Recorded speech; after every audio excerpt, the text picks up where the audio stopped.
السلام علیکم ورحمۃ اللہ وبرکاتہ۔ الحمد للہ رب العالمین، الحمد للہ حمدا کثیرا طیبا مبارکا فیہ، اللہم صل علی سیدنا محمد کلما ذکرہ الذاکرون، وصل علی سیدنا محمد کلما غفل عن ذکرہ الغافلون۔ امید ہے آپ سب خیریت سے ہوں گے۔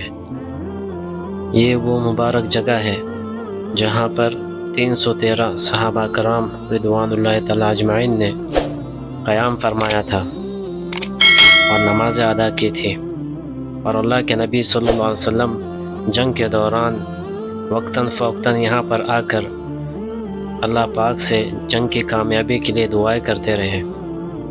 یہ شہدائے بدر کا قبرستان ہے۔ واقعی ایسی جگہ آ کر دل کی کیفیت بدلتی ہے۔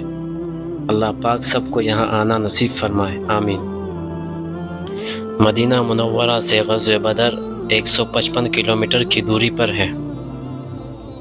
17 رمضان کو جب سرکار دو عالم صلی اللہ علیہ وسلم جمعہ کے دن تشریف لائے تو یہاں پانی نہیں تھا۔ اللہ کے فضل و کرم سے بارش ہوئی اور پانی کا مسئلہ حل ہو گیا۔ بدری صحابہ کا بڑا مقام ہے، جو فضیلت بدری صحابہ کرام رضوان اللہ تعالی اجمعین کو ملی وہ کسی کو نہیں ملی۔ جنگ کے دوران جب کچھ صحابہ کرام رضوان اللہ تعالی اجمعین شہید ہوئے تو اللہ کے نبی صلی اللہ علیہ وسلم اپنے خیمے سے باہر تشریف لائے۔ حضرت جبرائیل علیہ السلام کا نزول ہوا اور فرمایا کہ اے اللہ کے حبیب صلی اللہ علیہ وسلم کنکریاں اٹھا کر ان پر پھینک دیجئے۔ چنانچہ نبی پاک صلی اللہ علیہ وسلم نے ایسے ہی کیا اور فرمایا ان کے چہرے بگڑ جائے۔ کنکریاں ہر اس کافر کے چہرے پر پڑی جو وہاں موجود تھے، جس کے بارے میں اللہ تعالیٰ نے قرآن کریم میں ارشاد فرمایا وَمَا رَمَيْتَ إِذْ رَمَيْتَ وَلَكِنَّ اللَّهَ رَمَى، کہ اے نبی جی کنکریاں آپ نے نہیں پھینکی بلکہ ہم نے پھینکی تھی۔ کنکریوں کی مار سے کفار مکہ بدحواس ہو کر بھاگنے لگے۔ اسی دوران امیہ بن خلف، جس نے حضرت بلال رضی اللہ تعالیٰ عنہ پر مکی زندگی میں ظلم ڈھائے تھے، حضرت بلال رضی اللہ تعالیٰ عنہ نے چند انصاری صحابہ کرام کے ساتھ مل کر برا حال کیا اور قتل کر دیا۔ حضرت عبداللہ بن مسعود رضی اللہ تعالیٰ عنہ نے ابو جہل کو قتل کیا۔ اس جنگ میں حضرت عکاشہ رضی اللہ تعالیٰ عنہ کی لڑتے لڑتے تلوار ٹوٹ گئی۔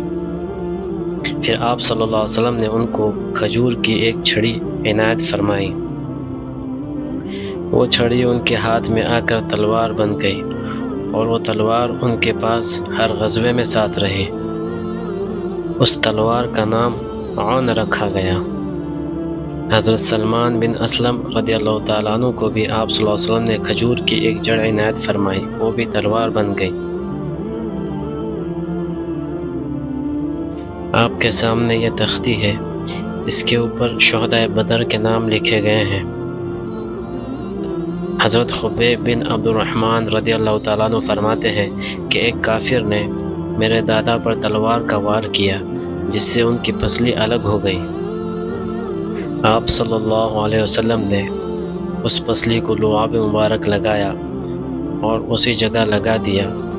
وہ پسلی ایسے جم گئی جیسے پہلے ٹوٹی نہ تھی۔ اللہ سبحانہ و تعالیٰ نے غزوہ بدر میں مسلمانوں کو بہترین اور بے مثال فتح عطا فرمائی۔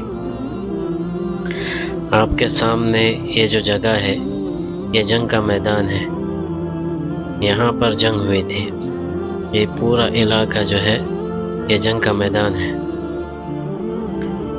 حضرت رفاع بن مالک رضی اللہ تعالیٰ عنہ فرماتے ہیں کہ ایک تیر آ کر میرے آنکھ میں لگ گیا جس سے میری آنکھ پھوٹ گئی، تو میں نبی پاک صلی اللہ علیہ وسلم کے سامنے حاضر ہوا۔ آپ صلی اللہ علیہ وسلم نے لعاب مبارک میرے آنکھ میں لگائے جس سے میری آنکھ صحیح ہو گئی۔ ویڈیو کو زیادہ سے زیادہ شیئر کریں اور ویڈیو کو لائک کریں اور چھوٹا سا کمنٹ کریں۔ آپ کے چھوٹے سے کمنٹ سے ایک ہمت ملتی ہے۔ اسی میدان جنگ میں ایک کنواں ہے جہاں پر کفار قریش کے بڑے بڑے سرداروں کو ڈالا گیا تھا۔ یہ کنواں مسجد کے بالکل پیچھے کی سمت میں ہے۔ چینل پر اگر نئے ہیں تو چینل کو سبسکرائب کریں اور چینل کو سپورٹ کریں۔ اسی پر اختتام کرتا ہوں۔ السلام علیکم ورحمۃ اللہ وبرکاتہ۔